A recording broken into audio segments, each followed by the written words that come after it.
Hello. हाँ जी। अ, वो कल मेरी एक भक्त से बात हुई थी ना, तो कि मैंने बोला उनको व्रत रखना है। तो उनका ये कहना था कि मेरे पिताजी एक्सपायर हो गए हैं, तो पंडित ने बोला है 1 डेढ़ मंथ व्रत नहीं रखना है। तो मैंने उनको बोला कि वो मान्यताएं हैं, गुरु की आज्ञा से रखना है व्रत। तो इस पर आप कुछ बताइए। देखो, चाहे कोई भी हो, गुरु के अलावा सारी मान्यताएं, कोई कुछ भी कहे कि ये ऐसी ऐसी घटना हो गई इसलिए भगवान की पूजा पाठ छोड़ दो, ये कौन से तर्क में है? कोई बुद्धि में नहीं फिट होगा। भगवान को क्यों छोड़ना है? भगवान की पूजा पाठ क्यों छोड़नी? तो भगवान की पूजा पाठ किसी भी हालत में छोड़नी नहीं है ना। जप, तप, व्रत जो भी है सारा कुछ कोई भी हालत में छोड़ना ही नहीं है ना। तो संजोग तो है, आते जाते रहेंगे। हमारा लक्ष्य क्या है ये ध्यान में रखना है। ठीक है। तो इसी को लेके है, फिर मैंने उनको बोला कि हाँ। आपके पिताजी का कल्याण हो गया, क्योंकि आप प्रगट भगवान से जुड़े हो और प्रगट गुरु से जुड़े हो, क्योंकि वो बहुत ज्यादा पिताजी को प्रेम करती थी, दुखी थी। तो मैंने कहा आप दुखी मत हो, उनका कल्याण हो गया, उनका अगला जन्म अच्छा होगा। तो उनका सामने से रिप्लाई आया कि मेरे पिताजी की मृत्यु बनारस में हुई है। यानी उनका कहने का तात्पर्य था कि उनकी मृत्यु बनारस में हुई है, तो उनका कल्याण हो गया। तो मैंने उनकी बात को काटा नहीं, उसी के आधार पर मैंने बोला कि उनका कल्याण इसीलिए हुआ है क्योंकि आप प्रकट भगवान से जुड़े हो, इसलिए वो भाग्यशाली हैं, इसलिए कल्याण हुआ। लेकिन तो इस पर बताइए, जैसे उन्होंने बोला बनारस में मृत्यु हुई इसलिए कल्याण हुआ, मैंने बोला प्रकट भगवान तो देखो, प्रकट हैं इसलिए हुआ। ऐसा है, मृत्यु कहीं पर भी हो, चाहे समुन्द्र में हो, चाहे पहाड़ पे हो, चाहे कचरे के ढेर में हो, चाहे गटर में हो, लेकिन अगर वो प्रगट भगवान से जुड़ा है ना, तो वो शुभ है। और चाहे उसकी मृत्यु किसी तीर्थ स्थान में हो, लेकिन अगर वो प्रगट भगवान से जुड़ा नहीं है ना, तो वो नरक में ही जाएगा। चाहे उसकी मृत्यु पवित्र स्थान में भी क्यों ना हुई हो, चाहे उसकी मृत्यु मंदिर में हुई हो, चाहे कोई भी तीर्थ स्थान जो आप शुभ और पवित्र मानते हो, उस स्थान में भी अगर मृत्यु हुई है लेकिन प्रगट भगवान से नहीं जुड़े हो, प्रगट भगवान की उपासना नहीं है, अक्षर ब्रह्म सत्पुरुष से नहीं जुड़े हो, तो समझना नर्क के द्वार में जा रहे हो, खुले हैं आपके लिए। तो बाहर की चीजों को देखकर फंस मत जाना।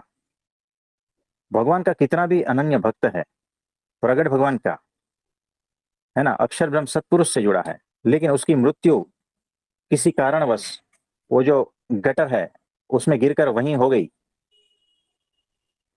या कचरे के ढेर में हो गई। यहाँ पर तो बड़े बड़े कचरे के ढेर लगते हैं। पूरा मुंबई का कचरा एक दिन का इकट्ठा करो, कितना ढेर लगता है।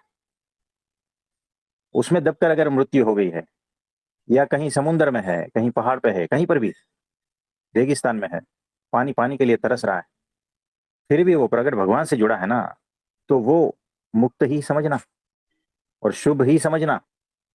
और प्रगट भगवान से जो जुड़ा है, वो जिस स्थान में मृत्यु को उपलब्ध होता है ना, वो स्थान पवित्र हो जाता है, चाहे वो गटर ही क्यों ना हो। आप समझे? जी। तो ये मान्यताएं हैं और कुछ नहीं है। तो स्थान की जो मान्यताएं हटा दो। जी। तो और कुछ पूछना चाहते हो? हाँ, बस इतना ही था, पूछना जरूरी इसलिए था कि मुझे तो पता है, आपके द्वारा ही पता चला। लेकिन सभी भक्तों को पता चलना चाहिए कि कोई भी तीर्थ स्थान है, जब तक प्रगट भगवान प्रगट गुरु नहीं है, तब तक वो माया का ही है। और अगर प्रगट भगवान प्रगट गुरु है, कितना भी वो स्थान माया का है, लेकिन वो माया से परे हो जाता है, वो शुद्ध हो जाता है प्रगट भगवान प्रगट गुरु की कृपा से। बराबर। हाँ। और किसी का कोई प्रश्न है तो बताइए। प्रभु जी, हाँ ये जी। इस तरह का बेहोशी वाला काम ये वहाँ पे बहुत चल रहा है। लोगों की मान्यता के अनुसार काशी में है ना, लोग क्या करते हैं, जैसे कोई वृद्धावस्था में चला जाता है, अब मृत्यु के हाँ, नजदीक होता है, तो वहाँ पे कमरे ले लेकर के रह रहे हैं लोग। देखा है, हमने देखा है। अब और इतनी मान्यता। भयानक हालत में जीते हैं वहां पर, है ना। तो वो मान्यताएं हैं और कुछ नहीं है, क्योंकि सही समझ नहीं है ना, जी। सत्पुरुष मिले नहीं है इसलिए। ठीक है, वो भी जो भी कर रहे हैं कम से कम भगवान से जुड़े हैं, चाहे किसी भी प्रकार से, जी। चाहे मान्यताओं के द्वारा भी, क्योंकि अभी समझाने वाला कोई नहीं है ना। जी प्रभु प्रगट सत्पुरुष उनके जीवन में अभी आए नहीं है इस जन्म में, कभी ना कभी आ ही जाएंगे, है ना। जी तो प्रभु कोई जी। बात नहीं, तो उनको भी रखा गया है ना, ताकि उनके बैकग्राउंड में आप प्रगट की महिमा समझ सको। जी अगर वो रेफरेंस के लिए होता ही नहीं तो रेफरेंस के लिए भी नेगेटिव एनर्जी को रखा है, याद रखना। जी अगर पूरा व्हाइट ही होगा बोर्ड, उसमें व्हाइट बिंदु करोगे तो दिखेगा नहीं। व्हाइट बिंदु को दिखने के लिए ब्लैक बोर्ड चाहिए। जी वैसे ही सत्पुरुष की महिमा को जानने के लिए वो नेगेटिविटी चाहिए। कुछ समझे? बिल्कुल प्रभु जी, बहुत अद्भुत बात कही है। तो इसीलिए भगवान ने ही ये सारा कुछ रखा है, ये उनका पेंटिंग है। हम हमें खोट नहीं देखनी है उसमें, जी ये उन्हीं का ही पेंटिंग है। और वो उभर के देखो कितना अद्भुत तरीके से आता है, तब जाके हमें सत्पुरुष और सतगुरु कौन है उसकी महिमा का पता चलता है। ये पाखंडी माया वाले गुरु को अगर नहीं रखे होते तो पता कैसे चलता, सही है है जी। ना। बिल्कुल जी। तो उनकी भी आवश्यकता है, सबकी आवश्यकता है। जी और आप पाखंडी और माया वाले गुरु में अगर घुसेंगे ही नहीं तो सत्पुरुष की महिमा का भी पता नहीं चलेगा, सही है अक्षर जी। ब्रह्म सत्पुरुष की, जी है ना। तो जी वो प्रभु जी। फंसना भी जरूरी है, वो एक्सपीरियंस लेना भी जरूरी है, भटकना भी जरूरी ठीक है जी। है ना। तो सारा कुछ अच्छी तरह से परफेक्टली चल रहा है।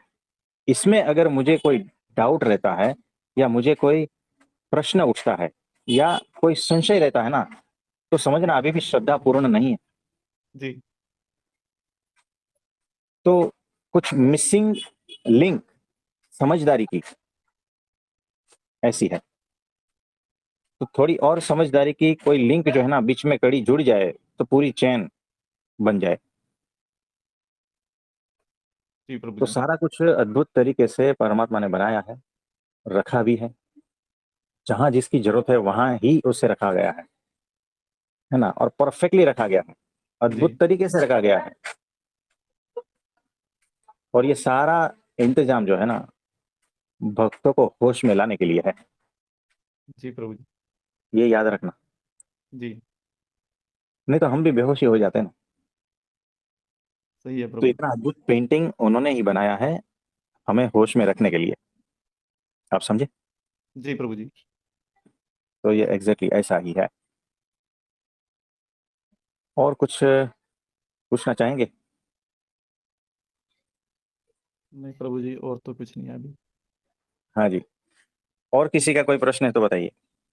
प्रभु जी, ये जो अभी आपने बोला कि परमात्मा की पेंटिंग है ये, हाँ जी, क्या परमात्मा ने ये इसलिए रखा है कि जब तक हमें कंपैरिजन नहीं मिलेगा, हमें ये चीज़ें नहीं पता होंगी, तो जब हमारे जीवन में सत्य आएगा, प्रकट भगवान आएँगे, तो हम उनको वैल्यू नहीं कर पाएँगे, सही अर्थों में चीज़ों को समझ नहीं पाएँगे? क्या इसलिए ये इस प्रकार व्यवस्था है? देखो सिर्फ इसलिए नहीं है, अनंत कारणों में से एक कारण हमने बताया है। कुछ समझे?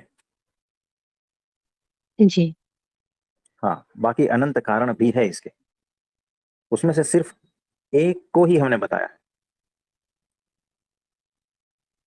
तो ऐसा है।